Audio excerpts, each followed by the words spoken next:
Hello, good evening. We'll just give it a couple more moments and see if anybody else joins the session before we get going.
So good evening, everybody. Thank you for joining us this evening for the online briefing for the Kings Heath Local Centre consultation. Some introductions first of all. My name is Rebecca Hawthorne. I'm the Travel Demand Manager for Birmingham City Council. I'm also joined this evening by Alex Kernan, who's the project engineer for this project, and by Jill Brooke and Sophie Rafiq from the Travel Demand Management team. Jill and Sophie will be looking after the technical side of Teams and picking up questions to be answered at the end of the session. Planning to do a short presentation, probably about 15 minutes or so, and then there'll be a chance for Q&A. We're having some technical difficulties tonight with the Q&A box, and we think that may not be live. We can't see it on our end. So if you do have any questions about the presentation at any point, if you could email those to connected@birmingham.gov.uk, then we'll pick those up at the end. But do that as you go along. Don't worry about sending us several emails. Let me just find a slide that's got that email address on for you. Oops.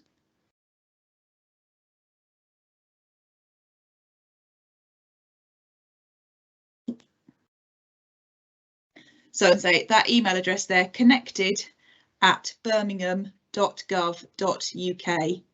You can use that at any point during the presentation. At the end, we'll pick up questions that have come in during the session, and also if you want to email us later about anything there. So apologies for the technical difficulties that we're having with the Q&A box not seeming to work tonight.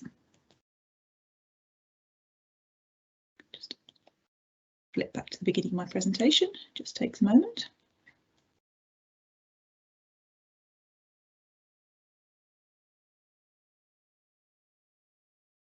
You can read really fast. You've seen it all now.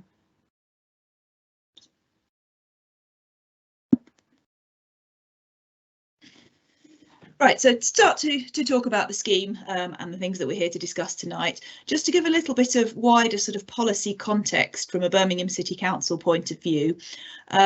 What we're very keen at the moment on is looking to improve our environment and our transport within the city.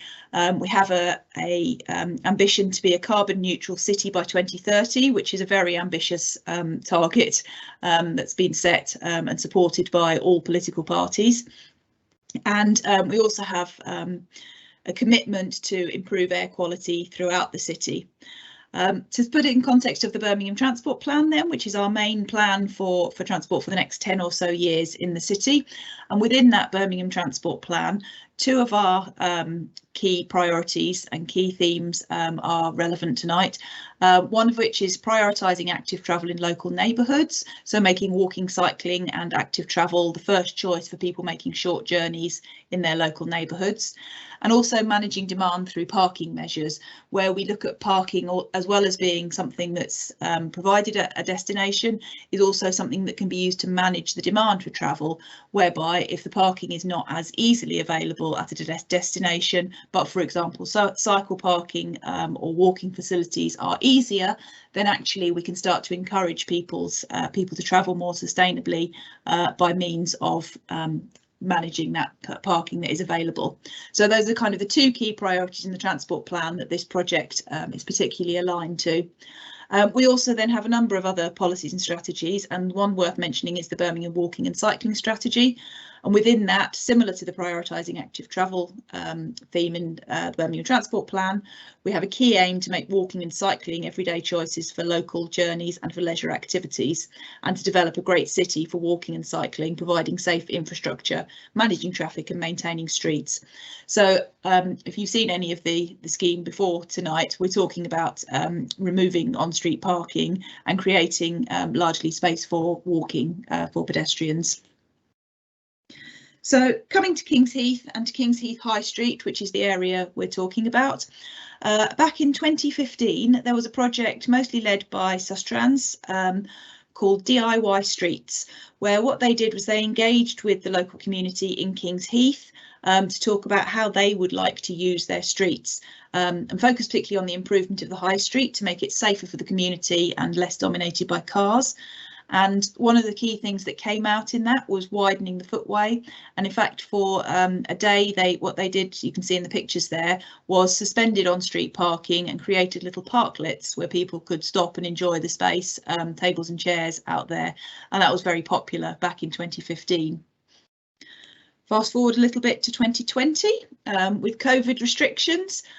Kings Heath was one of several local centres where we suspended on-street parking and widened the footway to allow for increased social distancing and to allow for queuing outside of shops where they were needing to restrict numbers going in there.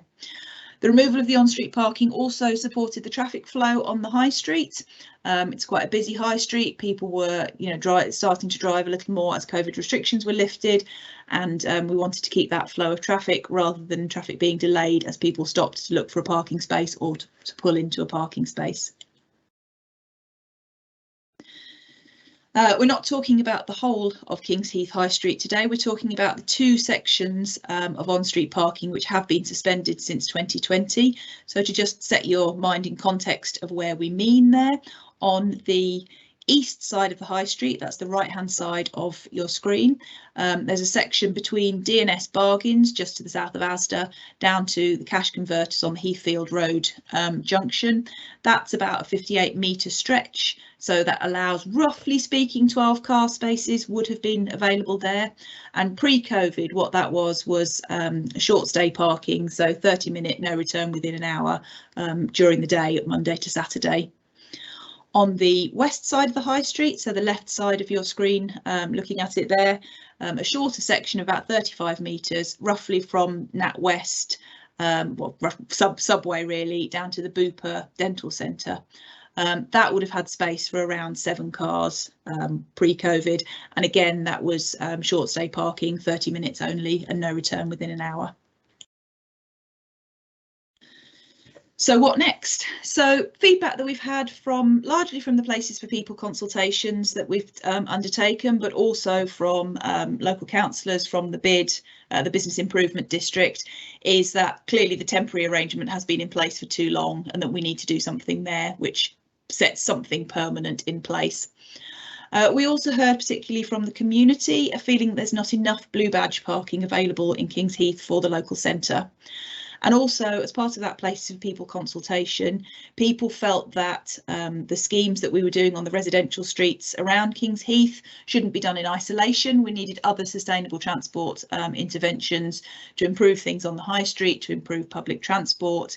And so this is one of the things that we can do on the high street to sort of tidy up the current arrangement and to improve things for walking particularly. We've also, with the support of Kings Heath Business Improvement District, spoken with, well, the bid manager has on our behalf spoken with all the businesses which front onto those suspended parking spaces to assess what their needs are for loading activities. And through that, we know that most of those businesses have loading space to the rear of their properties, but that in spite of that, there is still loading activity taking place in front of the shops. So we wanted to make sure that we could accommodate that safely and to try and keep, again, the flow of traffic on the high street running. The map on the right of the screen there is we've done an audit of all the blue badge parking or parking available to blue badge holders in the Kings Heath local centre to see what there was and where more might be needed. On that map, the blue circles with the white P in show dedicated blue badge parking. That amounts to 9 spaces in 4 locations on the high street. The brown circles with the white P indicate advisory blue badge parking. Those are often on residential streets locally, quite likely to have been put in for the most part if there is a disabled resident there to reserve space for them. But those are advisory only, so they can be parked in by other vehicles, but out of courtesy, we're asking people to keep those clear for blue badge holders. Also on screen, there are the green sort of Google blobs, and those are showing general on-street parking available to any vehicle, including blue badge holders. So we included those because they are a place blue badge holders can park, but appreciate they may not be ideal and they may be parked up by other vehicles. There's then the red blobs on there, which are areas we've identified with double yellow lines or single yellow lines, where blue badge holders may park for up to 3 hours, provided they're not causing an obstruction. And we've identified there's over 200 places in the area where blue badge holders can park on that basis.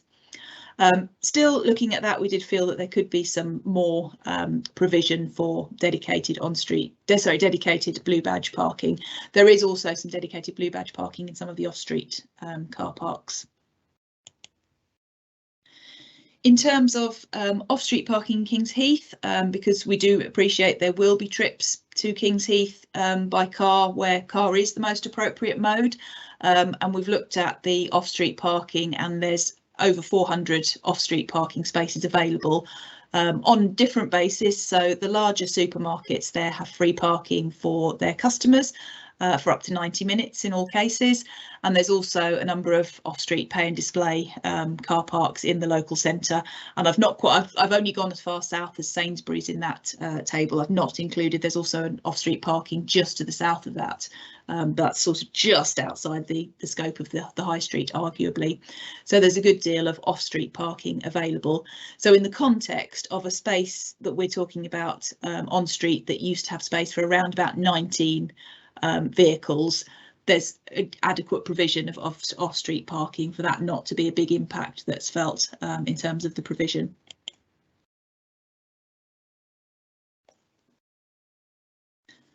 So looking to the scheme proposals themselves, you've got a section of the high street on this map, which is just showing the sections where we're talking about replacing previous off-street parking.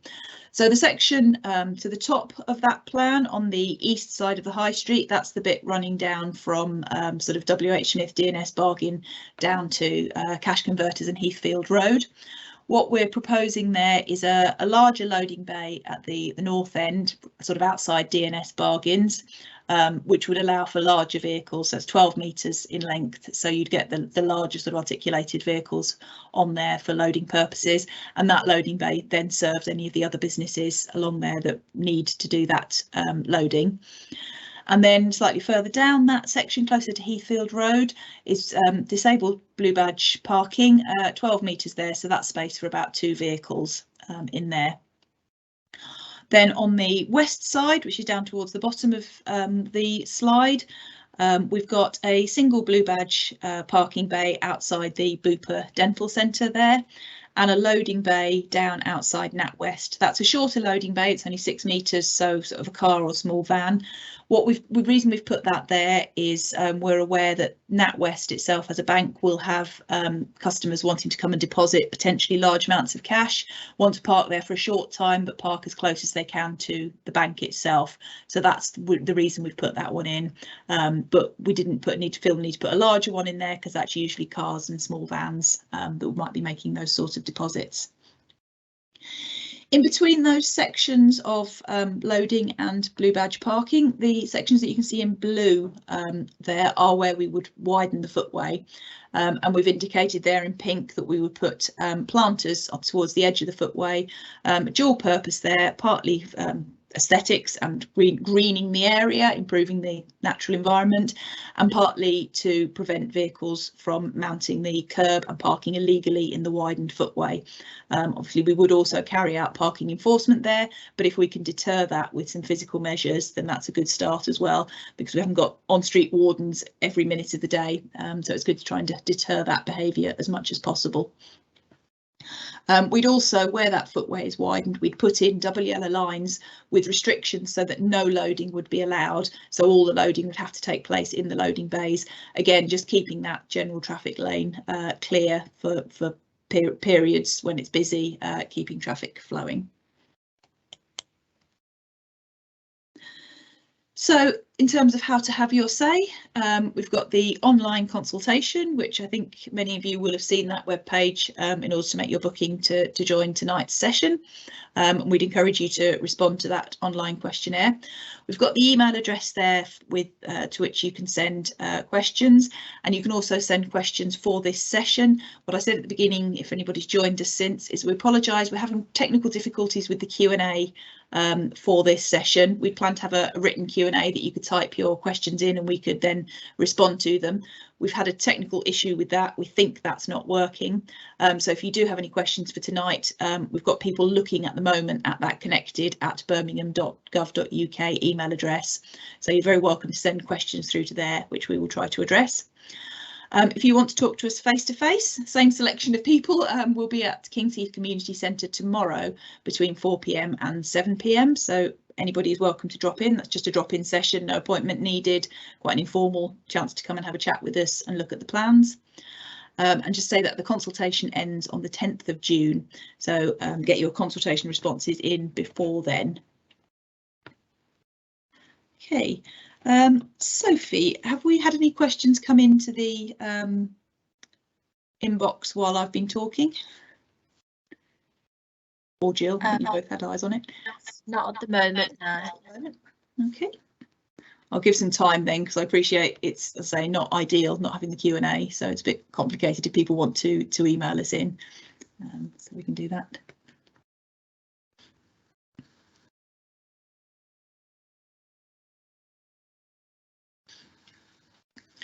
Something that people may have been wondering as well is around the Places for People scheme in the wider Kings Heath and Moseley area. We have got some further public engagement coming up at some point over the summer on that, so don't feel that it's, you know, all has gone quiet on that. And this scheme does support that one, but this is specifically consultation on the local centre at this stage. But if you do have any questions ongoing about Places for People, then that connected mailbox you can use as well. Okay, so we've just had a question in the inbox. So it's, would you agree that the audit of disabled parking spaces overstates the genuine availability of suitable parking spaces for blue badge holders? For example, parking on yellow lines is awkward. There's a tricky judgment for the driver to make. Also, the curb's quite high along some of the yellow lines, so not good for access. Mm-hmm. Yeah, that's a good question. Yes, I think it does overstate, in that what that does is looks at anywhere that somebody with a blue badge could park, not necessarily the quality or the availability, which is why following that audit we felt that we would put in the additional bays as part of this scheme to add in those extra 3 bays for blue badge holders.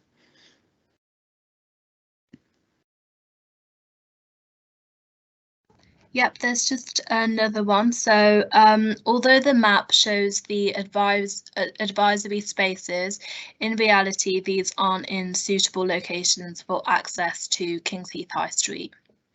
Yeah, completely agree. So as I said, those are more in the residential areas and they've probably been put in more for a local resident there. For the sake of completeness for our audit, we wanted to show all the spaces that were available, as I said, but no, completely agree, those aren't really intended for parking for people visiting the local centre. They are more for local residents. Yeah, and just one more question on that. So bearing this in mind, is there any scope to add a bit more in the way of dedicated spaces for blue badge holders? That is potential. I'll probably bring Alex in on this one in a moment. I think in terms of the scheme in the local centre, on the A435, the high street itself, we've tried to balance the competing needs. So we do want the ability to widen the footway and not provide solely blue badge parking and loading. Whether there's scope in other parts of the local area, maybe just get Alex to comment on that one. It's possibly beyond the scope of this project, though. Yeah, so we could have a look at it, but it might be beyond the scope of the project. We are just looking at this particular area for this scheme, but it's something that we could take on board and have a look at, certainly. That's one that, in terms of the work that we need to do on places for people, it may be that if we identify at the moment that there is more required on some of the side streets, that might be something we can put through with the technical part of the places for people where it is covering those other streets. We've also, in the questionnaire, in the survey questions for this consultation, been keen to find out who are blue badge holders, and particularly take account of the comments that they have made, and we'll be able to separate those out and see what the feedback is from those genuine users. So. Okay, and there's another question that's come in. I realise that this proposal is just about this part of the high street, but wouldn't this proposal basically kill any chance of putting a cycle lane on the high street, which really should be a priority within the LTN and train station? Yeah, so that was something we were a little concerned about. It's a difficult one to know what to do, because we wouldn't have wanted to put cycling facilities just on this sort of very short isolated section, because they're not joined to anything at the other end. So what we have got coming on in the next year or so is we've had some funding to do a study looking at the Ulster Road roughly from Moseley down in the north down to just south of Kings Heath, to look at how active travel and particularly cycling can be accommodated on that whole corridor, and where we would put cycling facilities in there. That doesn't mean we wouldn't come back and revisit this space if we needed to try, and if we're trying to put segregated cycle route through the local centre, if we feel that that's possible.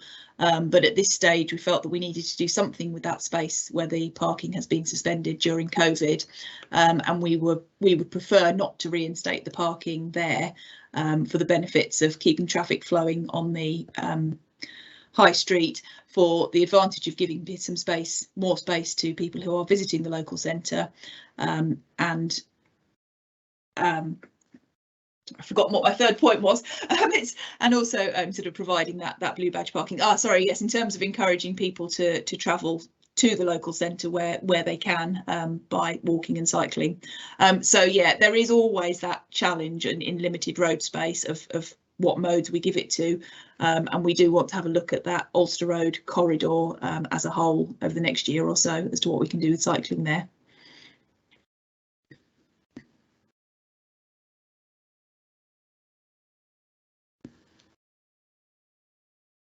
There's just one more question come through. So what will be done to make the new blue badge spaces as accessible and easy to use as possible?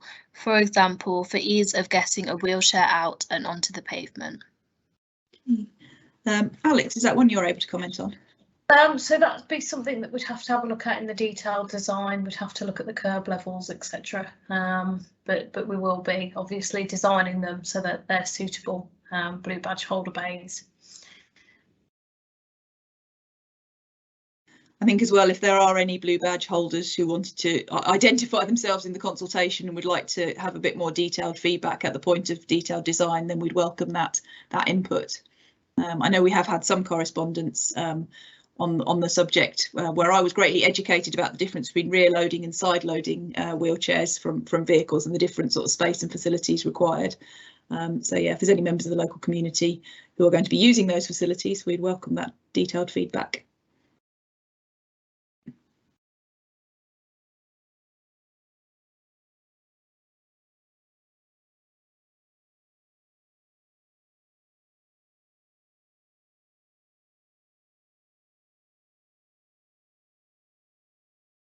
little more time. Thank you for using the connected mailbox. Apologies for the technical issues we've been having. I know it's a bit more complicated for you to fire up your email at the same time as listening to an event. So thank you for doing that.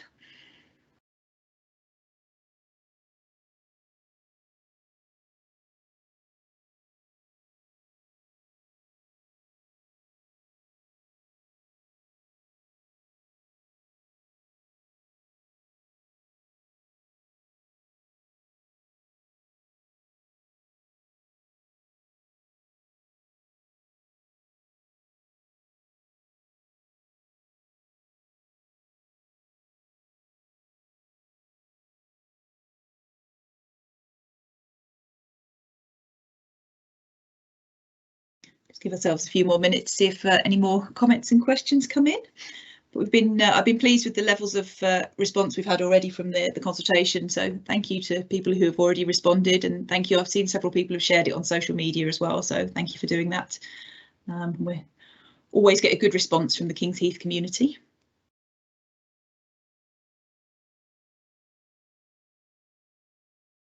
So just one more question's come through. So will a recording of this presentation be put online? Yes, we'll stick that on our YouTube and link to it from the Birmingham City Council webpage. But if you've registered for this event and have put your email address, then we'll send you an email as well, just with a link to where the recording is.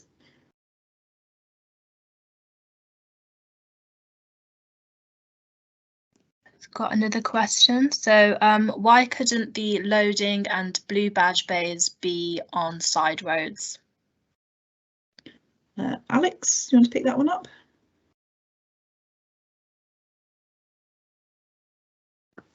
Nope. I think you're on mute at the moment, Alex. Yes, sorry about that. Yes, I think at the moment it's kind of at capacity in terms of what we could put on the side roads. We can have a look at it and revisit, but I believe there's some double yellow lines there and a lot of on-street parking. We could have another look at that, but we did think that it would be more suitable to put the blue badge holder bays close to the shops, just for ease of access.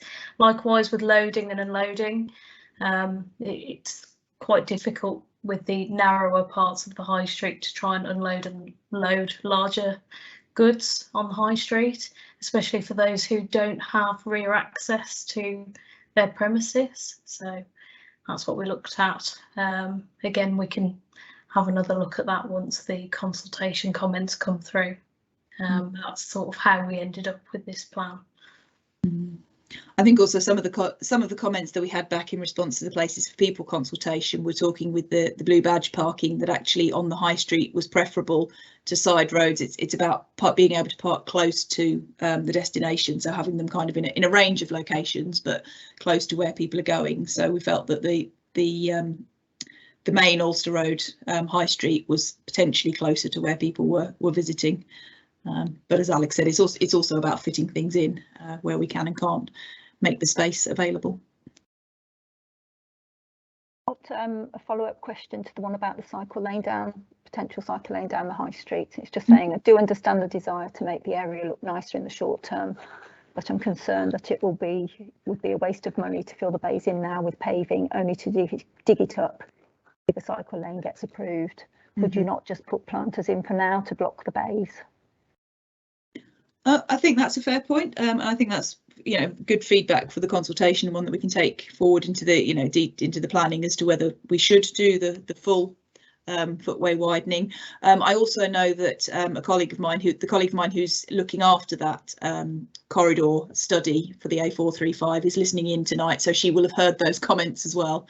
We'll be able to pick that up when looking at what we do to the future. So yeah.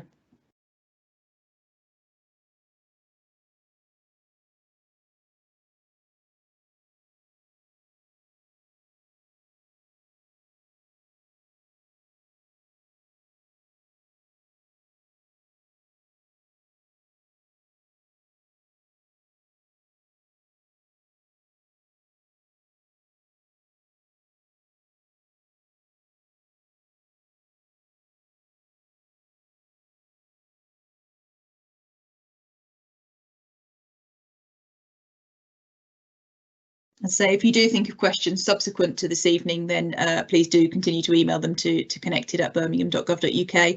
And even if you do email us questions there, if you can also fill in the consultation itself online, if you're able to. If you've got friends and neighbours who you know are not able to go online and fill in the consultation, they do also have the option to pop down to Kings Heath Library, where the plans and questionnaires are available for people to fill in there if they don't have internet access. Or of course, if you're able to support a friend or neighbour with internet access to fill in online, then that's another option for people.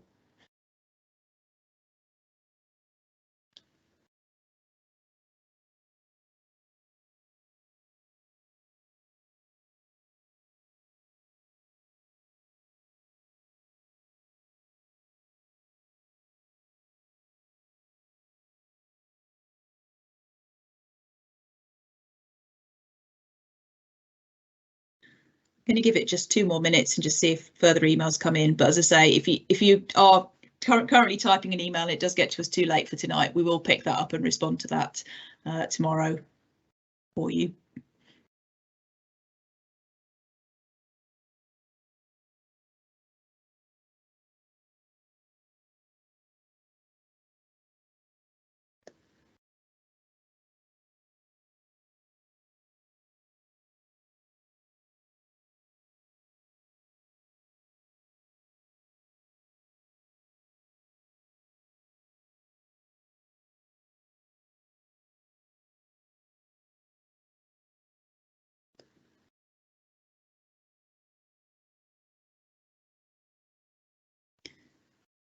And a reminder then that if people do want to come and talk to us face to face, we will be there tomorrow in Kings Heath Community Centre on Heathfield Road between 4 p.m. and 7 p.m. We'll have copies of the plans.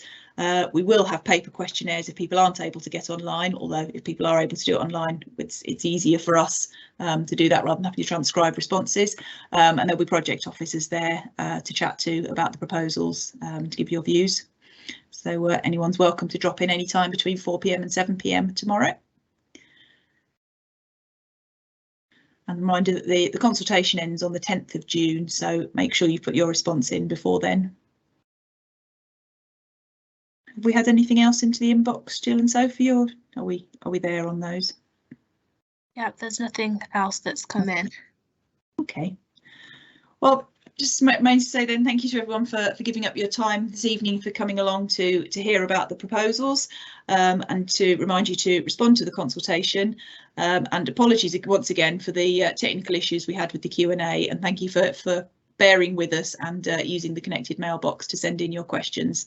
As I say, the recording of this session we will put live on put onto our YouTube channel, and share links to that.